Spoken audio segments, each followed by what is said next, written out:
Career success platform channel पर मैं गौतम शर्मा आप सभी का हार्दिक स्वागत करता हूं। CTET SST paper second previous year question series को आगे बढ़ाते हुए आज हम कवर करेंगे 5 जनवरी 2022 में पूछे गए प्रीवियस ईयर क्वेश्चन। ये हमारा सेट नंबर 13 है। एक सेट को 60 क्वेश्चनों में आपको 2 पार्ट में कवर करा रहा हूं। पार्ट फर्स्ट में क्वेश्चन नंबर 1 से लेकर 30 तक, जिसमें 5 से 6 टॉपिक आपको मैं कंप्लीट एक्स्ट्रा फैक्टर डिटेल और ट्रिक के साथ बच्चों कवर करा रहा हूं। पार्ट सेकंड में 31 से 60 तक। यदि आप भी चाहते हो सीटेट 2024 में पेपर सेकंड एसएसटी में अच्छा स्कोर करना चाहते हो बच्चों, तो आपको एक्स्ट्रा फैक्टर डिटेल से कंप्लीट टॉपिक कवर करना बहुत जरूरी है, क्योंकि एसएसटी पेपर सेकंड का लेवल बहुत ज्यादा टफ कर दिया गया है। इसमें कथन निष्कर्ष के क्वेश्चन पूछे जाते हैं। यदि आपका पूरा टॉपिक कंप्लीट है तभी आपके सभी क्वेश्चन आपके राइट हो सकते हैं। आज की क्लास स्टार्ट करते हैं। क्वेश्चन नंबर फर्स्ट, पूरा कॉन्सेप्ट क्लियर करूंगा मैं पहले क्वेश्चन के साथ साथ। आपके कुछ भी पूछा जा सकता है, इसलिए पूरा कॉन्सेप्ट क्लियर होना बहुत जरूरी है। निम्नलिखित में से कौन सा मिलान पृथ्वी के ताप कटिबंध के विषय में सही है? अब आपको उष्ण कटिबंध जो होता है वो कितने डिग्री से कितने डिग्री तक होता है ये पता होना चाहिए।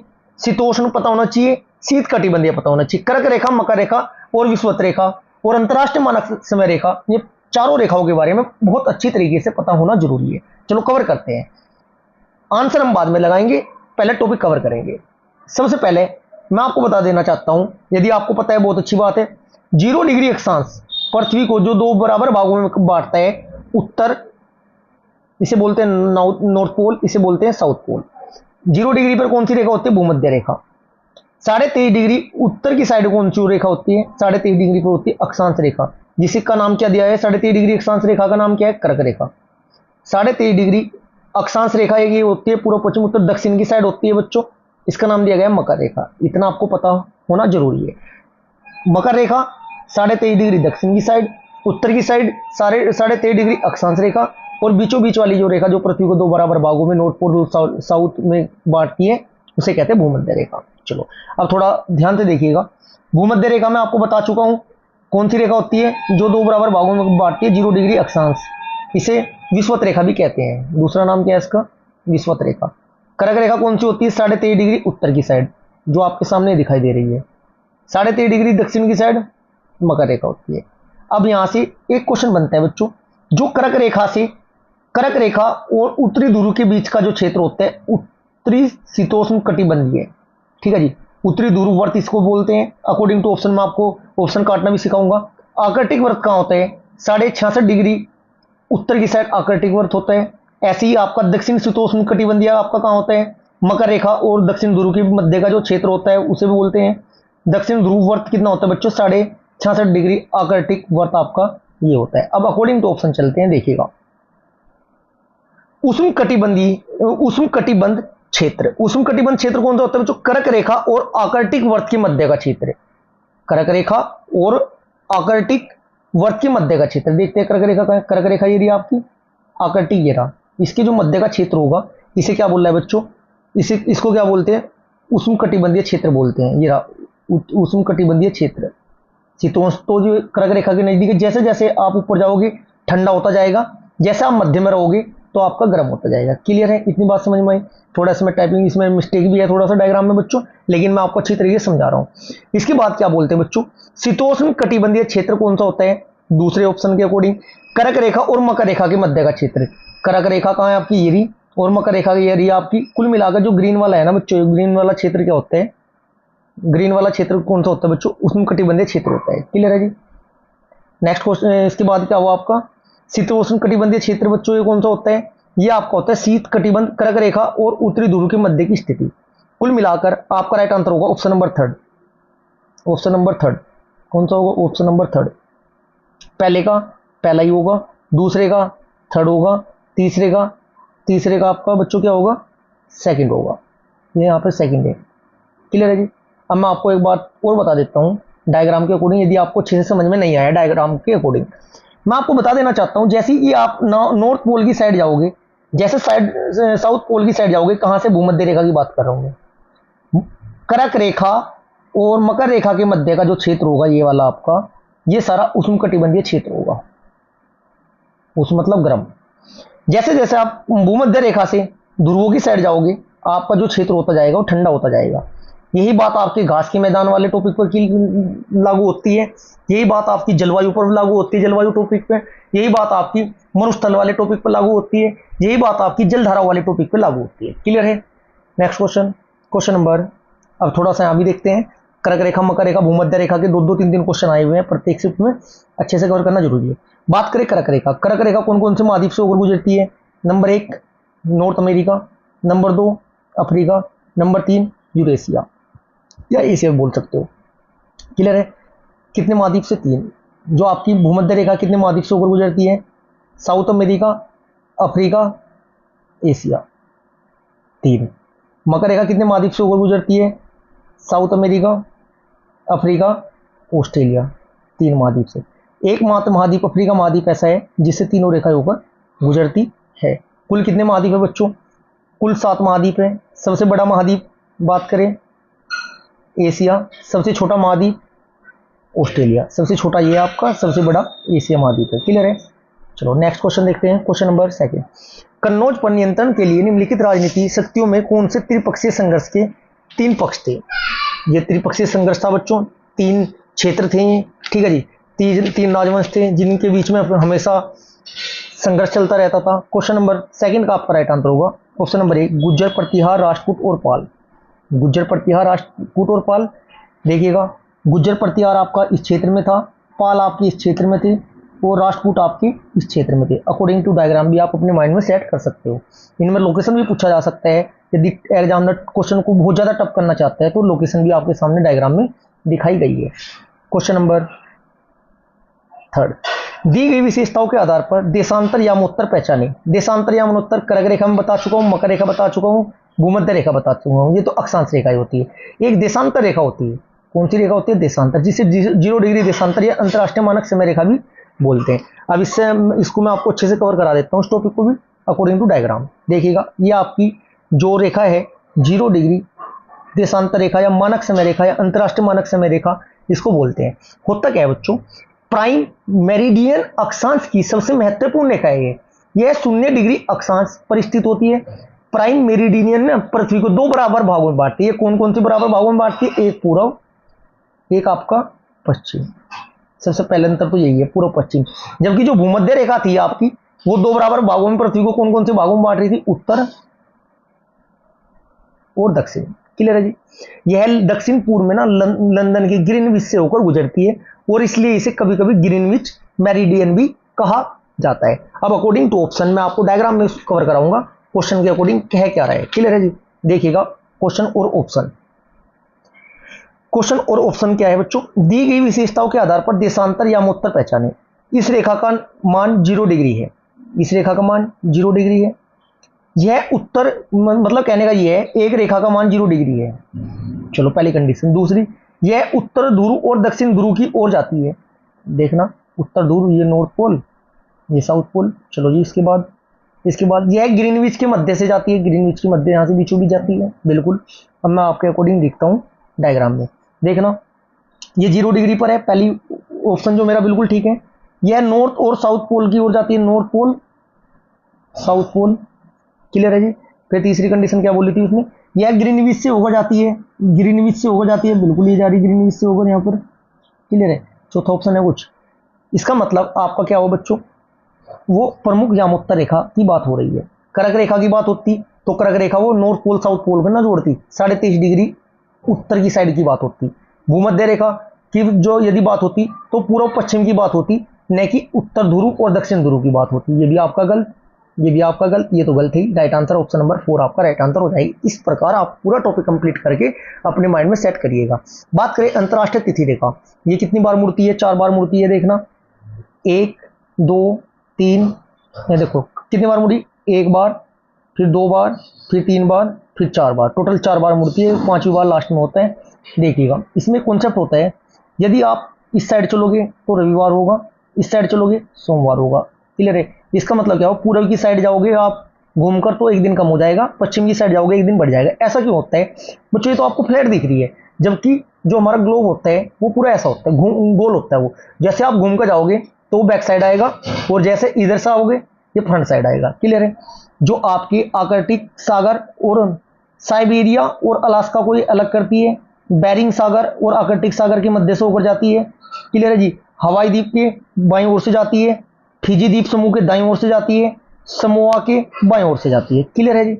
नेक्स्ट क्वेश्चन, क्वेश्चन नंबर 4, निम्नलिखित में से कौन सा मिलान अक्षांश और देशांतर रेखाओं के लिए सही है? यदि आपने जो अभी तक मैप पर मैं आपको कवर करा रहा हूं ये आपने अच्छे से समझा है तो ये क्वेश्चन आपका डायरेक्ट सही होने वाला है।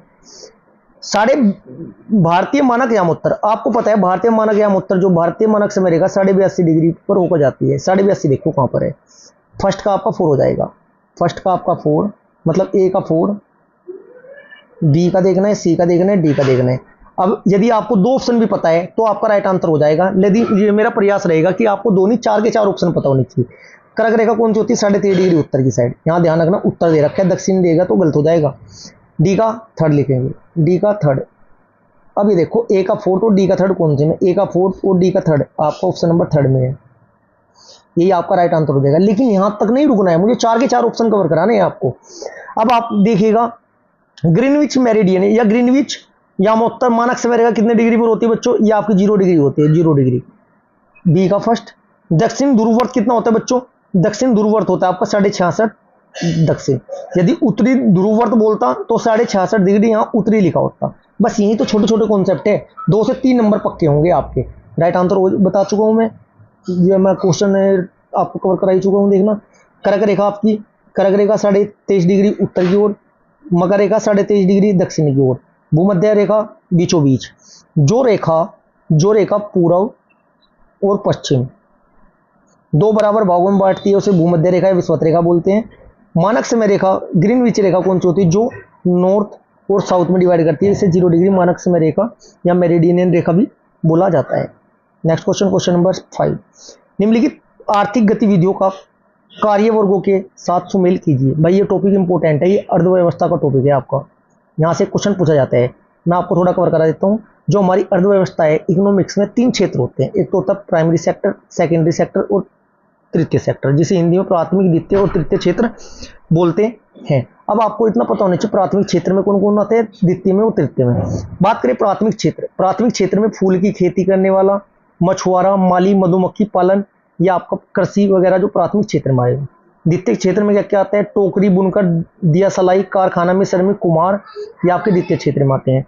तृतीय क्षेत्र में क्या आएगा बच्चों? दर्जी, दूध विक्रेता, पुजारी, कुरियर पहुंचाने वाला, महाजन, अंतर्राष्ट्रीय यात्री, कॉल सेंटर आदि कर्मचारी, सभी ये तृतीय क्षेत्र में आएंगे। क्वेश्चन पूछा जाता है सर्वाधिक योगदान भारतीय अर्थव्यवस्था में किसका है? कौन से क्षेत्र का है? ये तीसरे क्षेत्र का है सर्वाधिक योगदान। इसे सेवाएं क्षेत्र के नाम से भी जाना जाता है।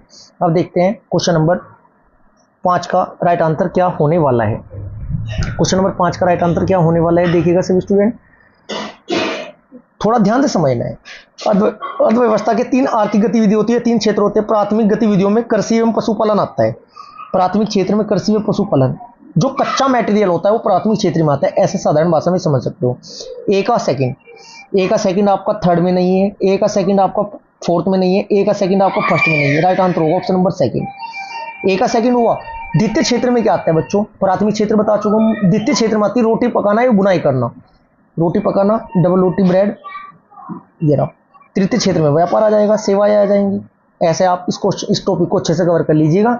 सबसे ज्यादा योगदान सेवा क्षेत्र का है जो कि तृतीय क्षेत्र होता है, ये मैं आपको बता चुका हूं। क्वेश्चन नंबर 6, सही और गलत बताइए। राज्य की मंत्रिपरिषद में मुख्यमंत्री और उसके द्वारा नियुक्त मंत्री सम्मिलित होते हैं। क्वेश्चन नंबर 6 क्लियर है जी।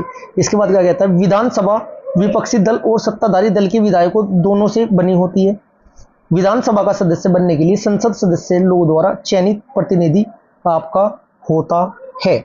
अब मैं आपको थोड़ा सा बता देता हूं बच्चों, प्यारे बच्चों, आपको राज्यसभा, लोकसभा, विधानसभा और विधान परिषद के बारे में अच्छे से जानकारी होना जरूरी है, क्योंकि यहीं से आपके एग्जाम में क्वेश्चन पूछे जा रहे हैं और यहीं से क्वेश्चन पूछे जाएंगे। क्वेश्चन नंबर 6 का राइट आंसर होगा ऑप्शन नंबर 3rd हो जाएगा, केवल बी और सी।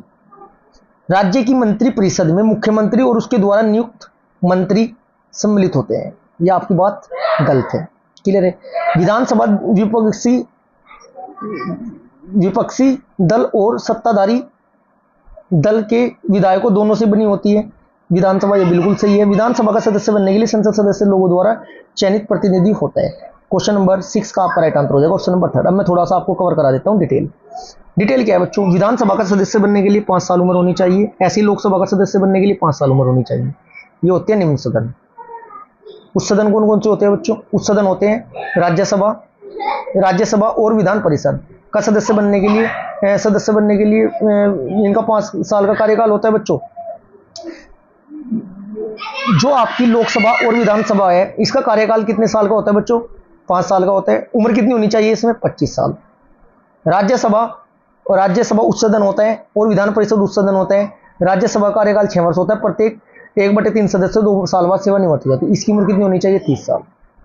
क्वेश्चन नंबर 7, जिस तरह महासागरों में मिलने पर नदियों को अलग अलग पहचान समाप्त हो जाती है, ठीक उसी तरह से अपना वर्ण श्रेणी और परिवार सब त्याग देते हैं। क्वेश्चन नंबर आपका 7 का राइट आंसर क्या हो जाएगा?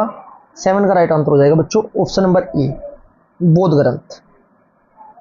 Next question number 8, east India company के दौरान नील खेती की निज व्यवस्था के किसानों के लिए अपनी अलग समस्याएं थी, जिन्होंने निज व्यवस्था के परिणाम स्वरूप निम्नलिखित में समस्याओं का सामना किया। क्वेश्चन नंबर 8 का आपका राइट आंसर होगा ऑप्शन नंबर ए, जो नील की फैक्ट्री के आसपास रहते थे उन्हें उनकी जमीनों से हटवा दिया गया था।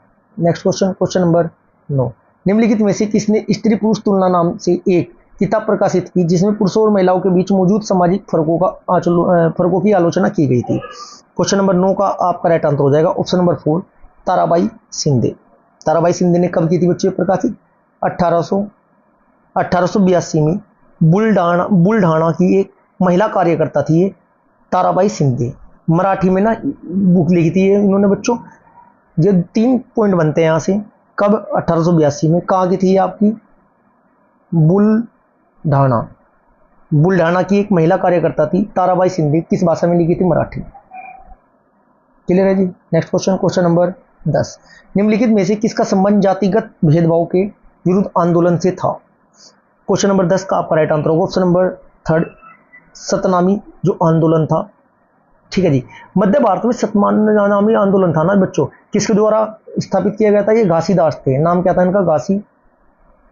घासीदास के द्वारा स्थापित किया गया था। इन्होंने ना चमड़े के श्रमिकों के बीच काम किया था और सामाजिक स्थिति में ना उन्होंने सुधार किया था। इतना आपको पता होना बहुत जरूरी है। क्वेश्चन नंबर 11, निम्नलिखित कथनों को पढ़े और सही विकल्प का चयन कीजिए। कथन ये क्या है? मध्य भारत में सतनामी आंदोलन की शुरुआत घासीदास ने की थी। बिल्कुल सही है।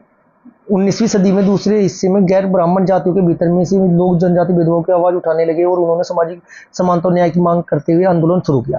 क्वेश्चन नंबर 11 का आपका राइट आंसर हो जाएगा ए और बी दोनों आपके सही है। आर सही व्याख्या करता है ए की, घासीदास, इसलिए मैं आपको इससे पहले क्वेश्चन में कवर कराया है। क्वेश्चन नंबर 12, निम्नलिखित कथनों को पढ़े और सही विकल्प चुने। 1921-22 के दौरान असहयोग आंदोलन की गति मिली। मोतीलाल नेहरू, सी.आर. दास और राजगोपालचारी और आसापल्ली जैसे बहुत सारे वकीलों ने वकालत छोड़ दी। ये बात बिल्कुल बच्चों आपकी क्वेश्चन नंबर 12 की दोनों बातें सही है। ए और आर दोनों सही है। आर सही व्याख्या करता है ए की। क्लियर है जी। नेक्स्ट क्वेश्चन नंबर 13, निम्न कथनों ए तथा बी को पढ़िए और सही विकल्प का चुनाव कीजिए। 1919 के बाद अंग्रेजों ने खिलाफ चल रहा संघर्ष धीरे धीरे जन आंदोलन में तब्दील होने लगा, जिसमें किसान, आदिवासी, विद्यार्थी और महिला बड़ी संख्या में जुड़ते हुए गए और महात्मा गांधी एक जननेता के रूप में सामने आए। बिल्कुल ठीक। कई बार गांधी जी का नाम लेकर आदिवासी और किसानों ने ऐसी कार्रवाई की जो गांधीवादी आदर्शों के अनुरूप थी। क्वेश्चन नंबर 13 का आपका राइट आंसर हो जाएगा। दोनों बात आपकी सही है। ए और बी आपकी दोनों सही है। क्लियर है जी। नेक्स्ट क्वेश्चन नंबर 14, 26 जनवरी 1950 को भारतीय संविधान लागू किया गया था में मौजूद है, क्या क्या मौजूद है? सार्वभौमिक व्यस्त मताधिकार को अपनाना। क्वेश्चन नंबर 14 का आपका राइट आंसर हो जाएगा बच्चों।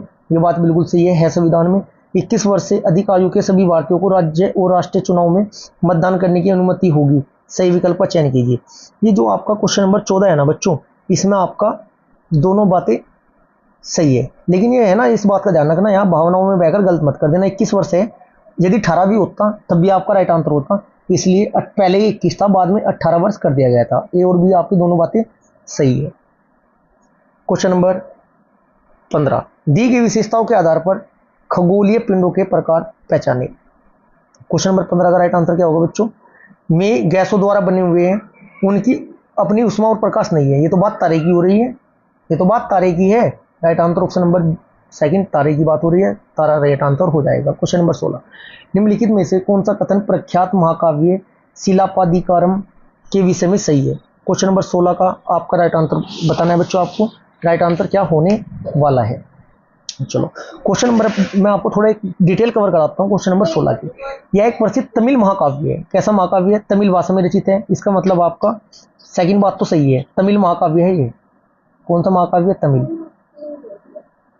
तमिल महाकाव्य है।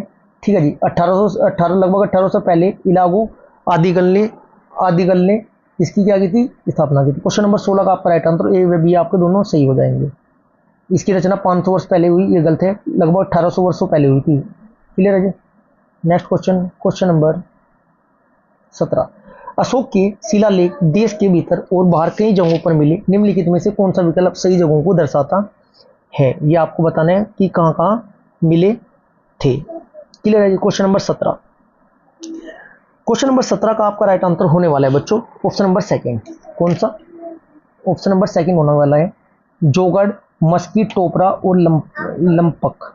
सेकंड राइट आंसर आपका हो जाएगा। नेक्स्ट क्वेश्चन, क्वेश्चन नंबर 18, 2000 साल पहले एक व्यापारी ने बताया कि गाजा पेट्रो और एपोलोगोस में जा चुका है, निम्नलिखित में से कौन सा व्यापार मार्ग के माध्यम से उसने यात्रा की थी? क्वेश्चन नंबर आपका 18 का राइट आंसर हो जाएगा बच्चों।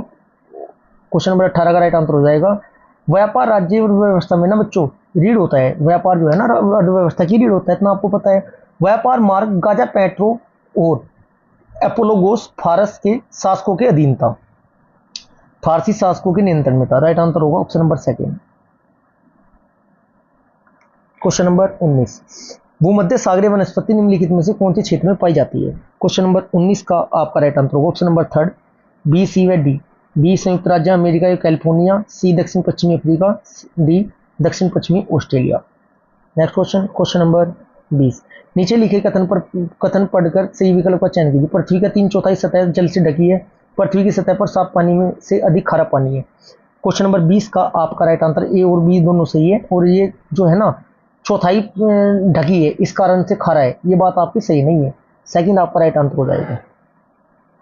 क्वेश्चन नंबर 21, निम्नलिखित प्रक्रियाओं में से जल चक्र की निहित प्रक्रिया को चुनें। क्वेश्चन नंबर 21 का आपका राइट आंसर हो जाएगा ऑप्शन नंबर 4, ए, सी, डी। संघनन होता है, वाष्पीकरण होता है, जबकि वृष्टि या वर्ण होता है, आत्मन नहीं होता। क्वेश्चन नंबर 22, स्थल समीर, समुद्री समीर और लू कौन सी पवनें हैं? क्वेश्चन नंबर 22 का आपका राइट आंसर होगा ऑप्शन नंबर थर्ड, स्थानीय पवनों के आपके नाम है। क्लियर है जी। कैसी पवनें हैं? स्थानीय पवनें। क्वेश्चन नंबर 23, वायुदाब के विषय में दिए गए कथन पढ़े और सही विकल्प चुने। वायुदाब बादलों के बाहर किसी पृथ्वी की सतह पर बना बड़ा दबाव है। निम्न दाब आसमान में बादल उपस्थित और मौसम से संबंधित है। क्वेश्चन नंबर 23 का आपका right answer option number second हो जाएगा, ए सत्य है आपका, जबकि बी आपका सत्य है। अच्छे लेवल का पेपर आता है बच्चों एसएसटी पेपर सेकंड का। क्वेश्चन नंबर 24, क्वेश्चन नंबर 24 का मैं डायरेक्ट आपको आंसर बताऊंगा। ए का फोर्थ, बी का सेकंड, सी का फर्स्ट और डी का third. Next question, question number 25, निम्नलिखित में संसाधन संरक्षण का कौन सा सही समाधान है? क्वेश्चन नंबर 25 का right answer option number B हो जाएगा, A C D. Next question, question number 26, निम्नलिखित में से संसाधनों से संबंधित कौन सा कथन आपका गलत सही नहीं है? गलत है ये बताना है। क्वेश्चन नंबर 26 का आपका राइट आंसर हो जाएगा ऑप्शन नंबर थर्ड, लोग स्वयं संसाधन नहीं है।